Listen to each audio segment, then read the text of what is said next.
Welcome to the Fear and Greed Business News Afternoon Report for Thursday, the 3rd of August 2023. I'm Sean Aylmer.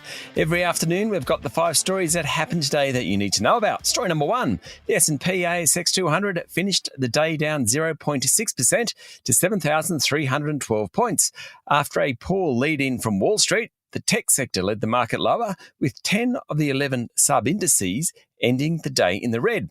The exception was the Telco Index, and that's because Telstra was among the best performers on the day, up 0.6%. The only other top 25 companies to gain today were Aristocrat Leisure and QBE, both which jumped more than 1%.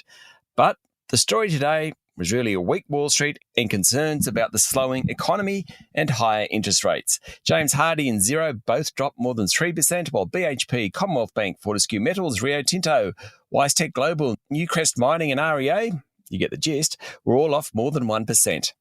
Story number 2, the recovery operations for the MRH-90 Taipan helicopter that crashed off the Whitsunday Islands last Friday has located human remains and more aircraft debris.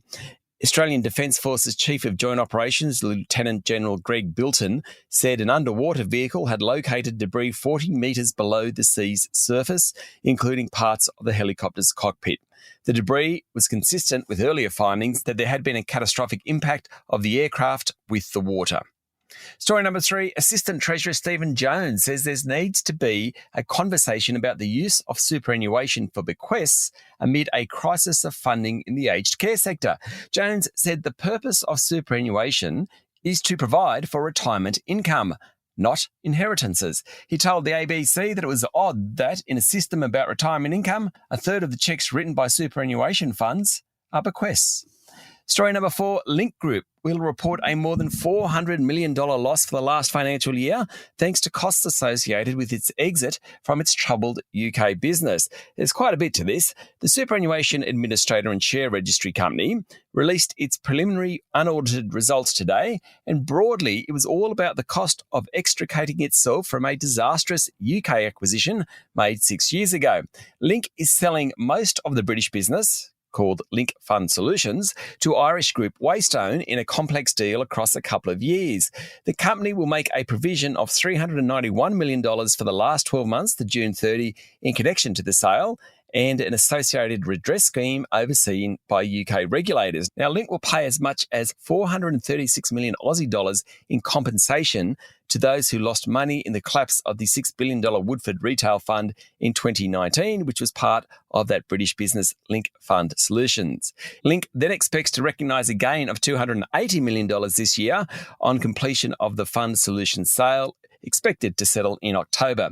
Link also said its results will show a $407 million one-off gain on the sale of its stake in electronic conveyancing group PEXA. Plenty of moving parts in that one. Bottom line in all that is when its result comes out, it'll be a loss of more than $400 million. Link's share price closed down 3% today. It's off 67% in the past year.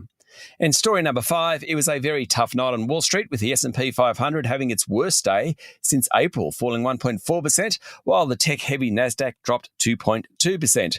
August is normally a slow trading month in the US. It's summer.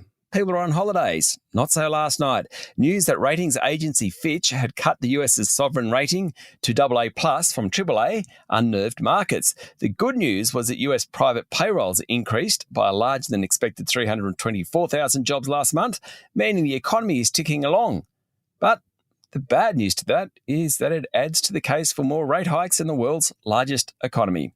That's it for the afternoon report for Thursday, the 3rd of August 2023. Michael Thompson and I will be back tomorrow morning with a Friday edition of Fear and Greed Business News. I'm Sean Aylmer.